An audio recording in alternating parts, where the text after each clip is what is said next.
Buenas noches. Agradecerle a la gente de CIPEC por esta nueva invitación, felicitarlos por esta decoración audaz que han hecho para esta noche y por la enorme convocatoria que se multiplica año tras año. Felicitarla a Julia por sus palabras. La verdad que encuentro muchísimas coincidencias con lo que había preparado para esta noche, en esta comida tan importante, con líderes tan importantes y que creo que es importante que compartamos, porque justamente este tipo de reunión nos permite salirnos de la coyuntura, una coyuntura difícil que estamos viviendo, y hablar de por qué estamos haciendo las transformaciones que estamos llevando a cabo y por qué hay que seguir y acelerar en ese sentido del tiempo que marcaba Julia. Pero quiero arrancar leyéndoles algunas cosas. La situación económica del país es dramática. El Tesoro Nacional está exhausto y los recursos normales que deben concurrir a sufragar las expensas de la administración pública no alcanzan en forma alguna a cubrir los enormes gastos comprometidos.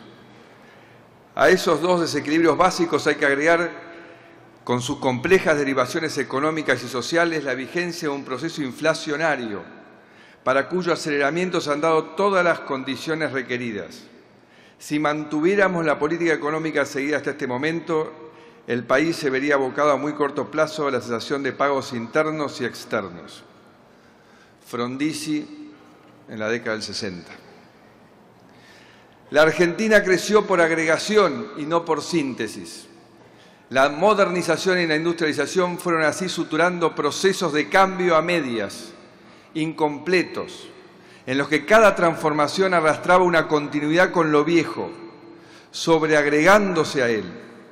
De hecho, la sociedad se fue transformando en una suma de agregados sociales que acumulaban demandas sobre el Estado y se organizaban facciosamente para defender sus intereses particulares. El resultado de esa corporativización creciente fue una sociedad bloqueada y un Estado sobrecargado de presiones particularistas que se expresaba en un reglamentarismo jurídico cada vez más copioso y paralizante, a la par que sancionaba sucesivos regímenes de privilegio para distintos grupos.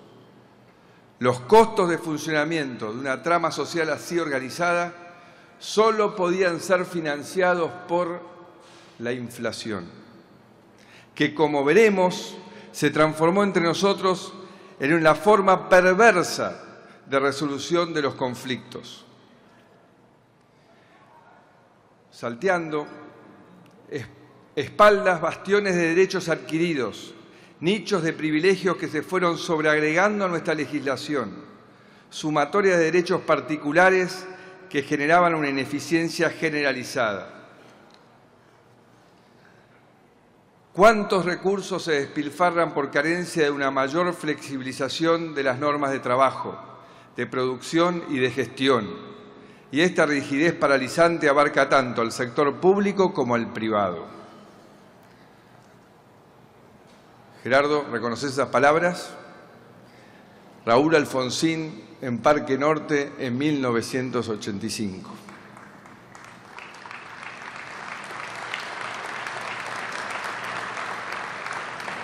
Y si nos remontamos un poco más atrás, seguramente en el Consejo Nacional de Productividad, ya en el 52, Perón hablaba de la necesidad de modernizar nuestros esquemas de trabajo. Por eso queda claro que, como dijo Julia, estamos como atrapados en el tiempo en los mismos problemas. Y nos repetimos una y otra vez. Yo voy a agregar algunos números más. 77 de los últimos 100 años tuvimos déficit fiscal. La inflación promedio de los últimos 80 años, sacando las hiperinflaciones, fue 62,6%. Inflación promedio de los últimos 80 años. 62,6%. Y 1 de cada 3 años tuvimos recesión. Y tuvimos 8 defaults. el último, el más grande de la historia de la humanidad. Y a cada una de esas crisis y problemas utilizamos siempre las mismas recetas y herramientas. Tipo de cambio fijo, con la convertibilidad que al tener que salir provocó la mayor destrucción de empleo de nuestra historia, controles de precios, Gelbar, Mazorín, Moreno y muchos más, atraso de las tarifas. En los 70 nos quedamos sin teléfonos, en los 80 sin transporte y energía y volvimos a hacer lo mismo en los 2000, provocando un descalabro fiscal y un descalabro en la infraestructura. Cepos, el último, entre el 2011 y el 2015, un suicidio económico. Destruimos 32% de nuestras exportaciones en 4 años.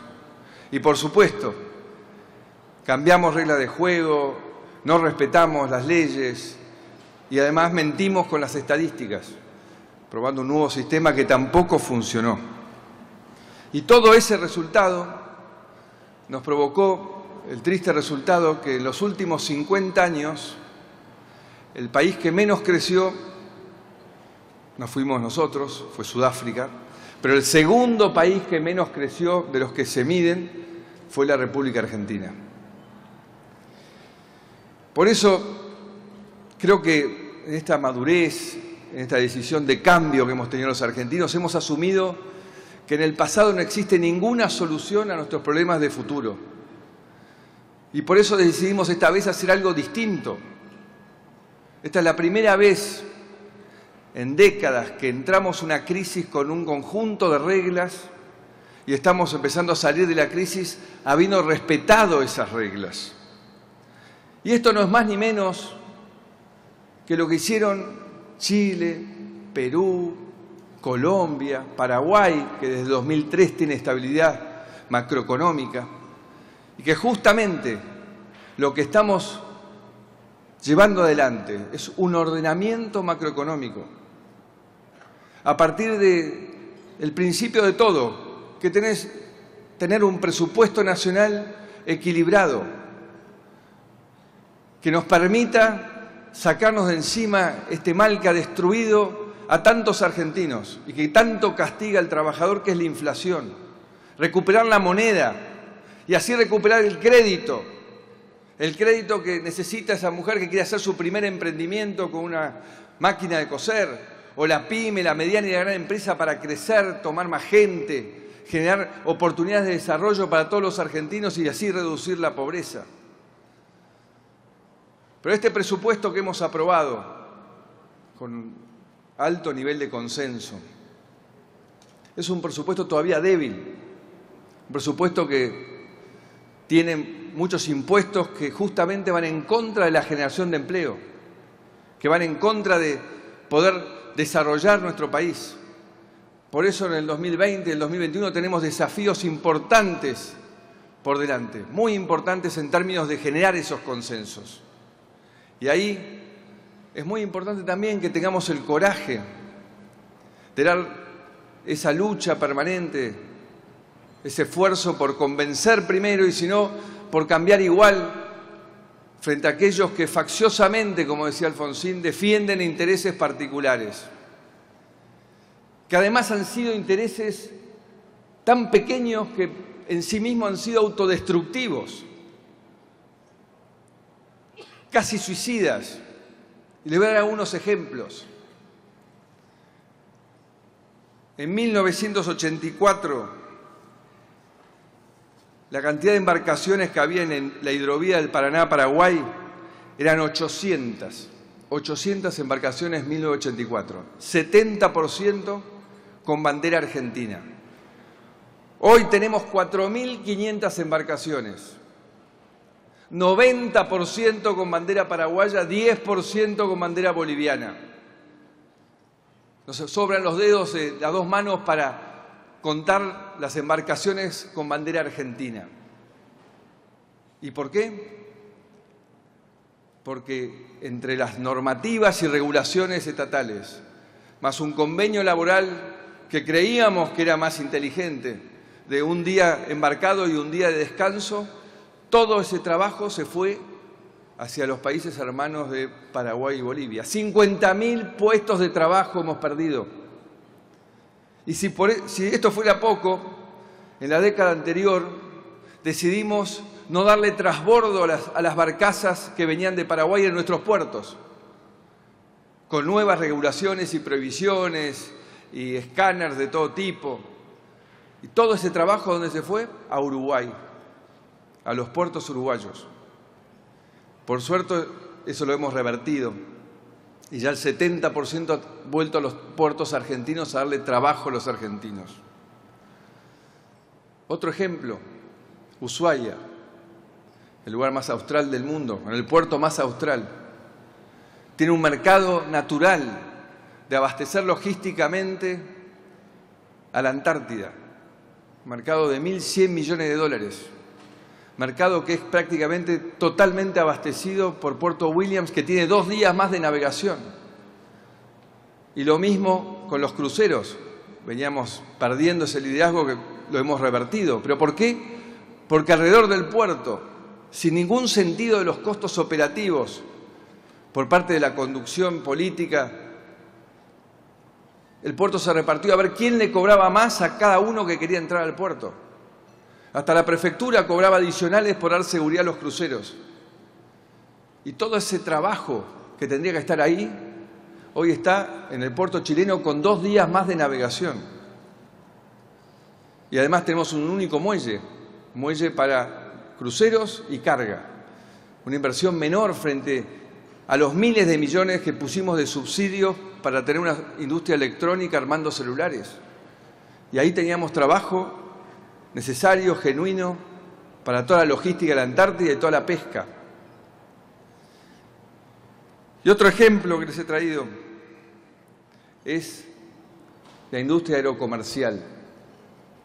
De golpe la prioridad fue justificar la empresa Aerolíneas Argentinas a cualquier precio. Más de 300.000 millones de pesos pusimos los argentinos en la década anterior en Aerolíneas Argentinas. Y teníamos el país menos conectado de la región, 1/3 de la oferta de vuelos por habitante que Chile, sin entender que lo importante es que los argentinos podamos viajar, que nos podamos conectar en forma segura, económica. Y hoy tenemos 4 empresas, 6,5 millones más de pasajeros volando este año, y con tickets que valen menos de la mitad de lo que valían antes. 500.000 personas que nunca habían volado, volaron en el último año. Y además de Yapa, podemos transportar con esa mayor cantidad de bodegas, limones, arándanos, cereza, y ahora también exportamos salmón chileno desde el aeropuerto de Ezeiza, que no tienen más capacidad. Podría darles miles de ejemplos más, que surgen de las 55 mesas de competitividad que hemos armado estos años. Un espacio maravilloso, un espacio de diálogo, de escucha para el presidente y su equipo, escucha con los trabajadores que participan, con los empresarios, con el gobernador, con el intendente, con las cooperativas, y entender cómo remover estos mecanismos autodestructivos que creamos a lo largo de tantos años. Por eso les digo que falta mucho por hacer, muchísimo.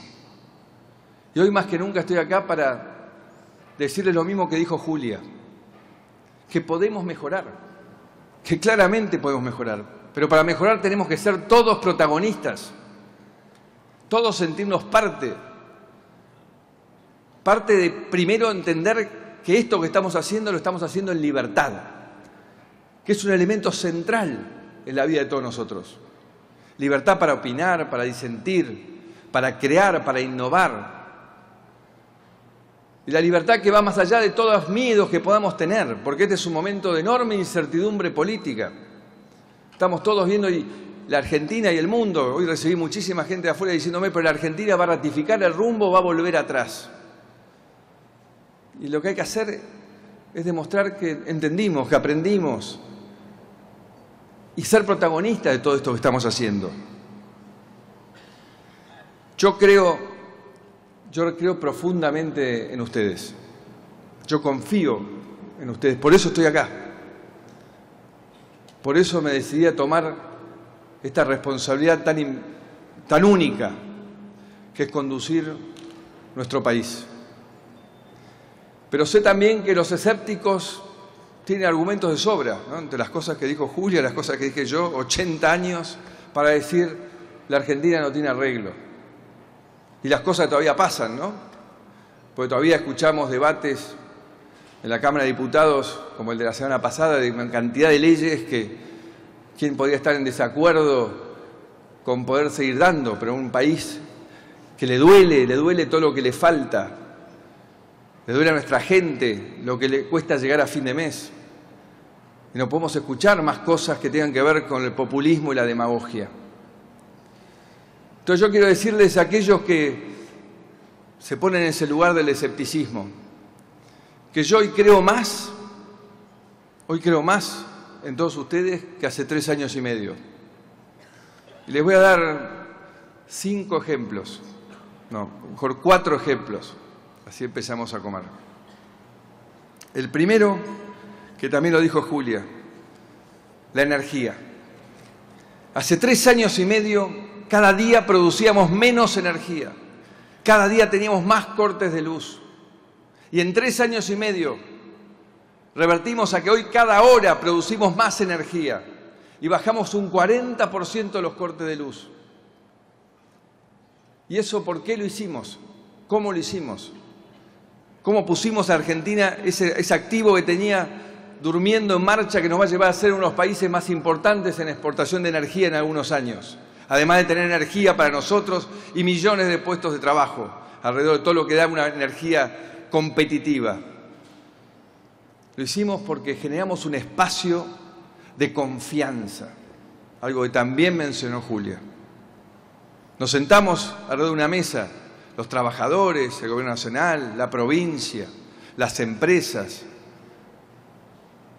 y todos nos pusimos de acuerdo en que cada uno tenía que ceder para lograr algo mejor para todos. Y esa confianza movió un activo fundamental que la Argentina se había quedado sin, que insisto es la energía. El segundo ejemplo que les quiero dar, y Vaca Muerta lo que hemos desarrollado es intensamente menos del 2% de lo que tenemos en Vaca Muerta.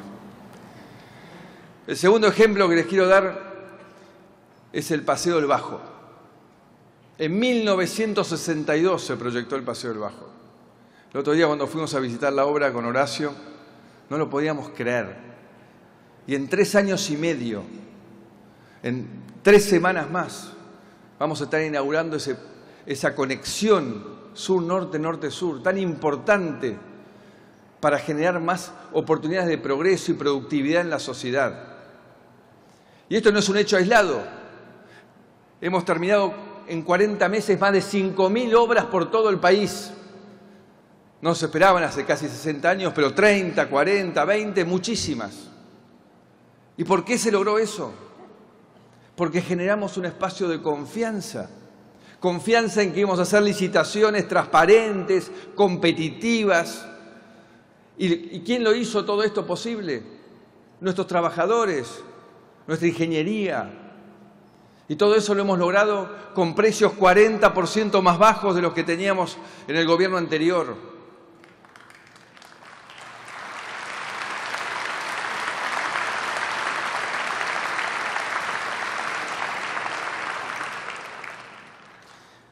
El tercer ejemplo que les voy a dar de por qué tenemos que creer y confiar es la lucha contra el narcotráfico. ¿Dónde estaríamos hoy si continuábamos con la misma tendencia durante 3 años y medio más? ¿Cuánto más nos hubiésemos acercado a otros países hermanos que están sufriendo con el avance del narcotráfico? En 3 años y medio recuperamos las fronteras. Fuimos avanzando en cada rincón del país, especialmente en los barrios más carenciados, donde más sufren el sometimiento del narcotráfico. 60.000 presos por narcotráfico en 3 años y medio. Bajamos los homicidios, los robos de autos, los secuestros. ¿Y por qué sucedió esto? Porque generamos un espacio de confianza con las fuerzas de seguridad. Le dijimos, confiamos en ustedes. Ustedes son argentinos que nos tienen que cuidar. Y ellos confiaron en nosotros, que los íbamos a respaldar en su tarea. Y generamos también un manto de confianza con la justicia, que cada vez vamos sintonizando mejor. Y con los gobernadores, porque hemos trabajado contra el narcotráfico y el crimen organizado con todos los gobernadores.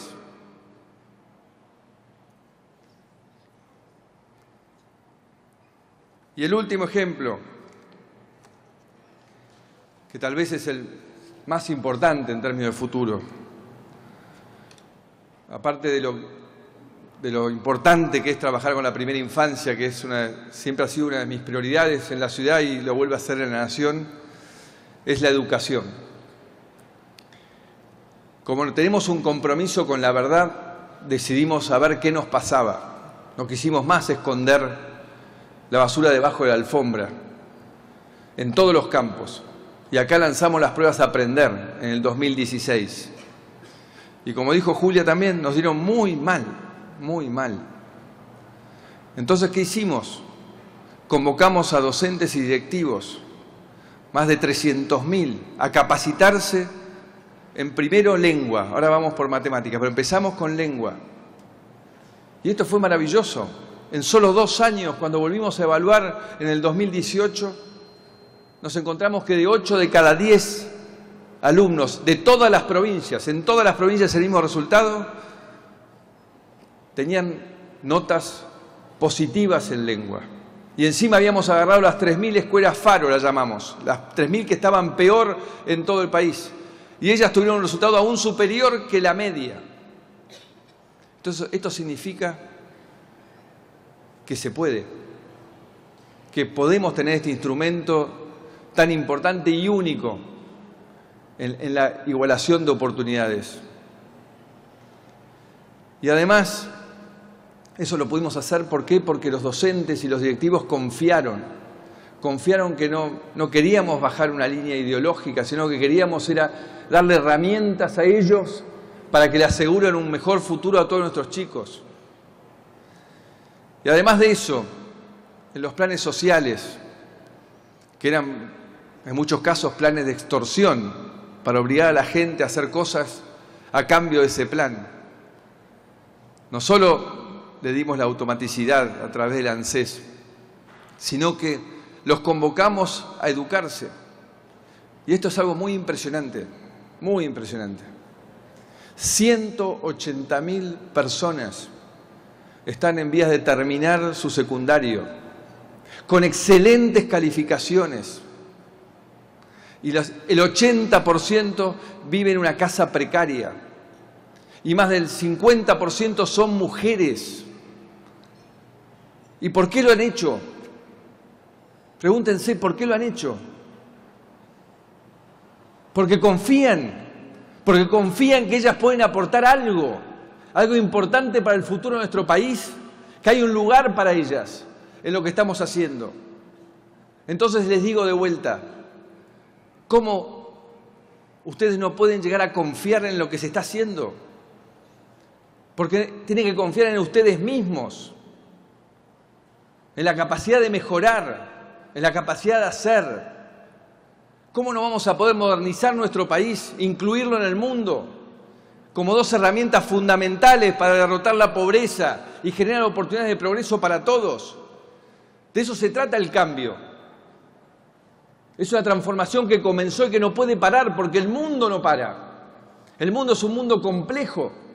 Hay problemas de empleo en todas partes, porque la tecnología nos enfrenta a cambios violentísimos. Pero la forma no es esconderse, no es ratificarse en su privilegio, sino abrirse a pensar qué podemos hacer en conjunto, dialogando. Y este gobierno ha intentado dialogar desde el primer día con todos. Y si no ha sido suficiente, vamos a redoblar el compromiso para seguir dialogando con todos. Porque hoy acá les digo, yo creo en ustedes. Pero un país no se construye con un liderazgo, con un presidente, con un gobierno. Un país se construye con miles de liderazgos, miles de personas comprometidas en lo que estamos haciendo, creyendo en nuestras capacidades. De eso se trata este desafío, de confiar, de creer, de poner el hombro, porque hay mucha gente allá afuera que espera mucho de líderes como ustedes, que espera que no especulen, que espera que realmente den todo, porque ellos están dando todo. Y hace mucho tiempo que vienen esperando una generación, como dijo Julia, una generación que cambie esta historia para siempre.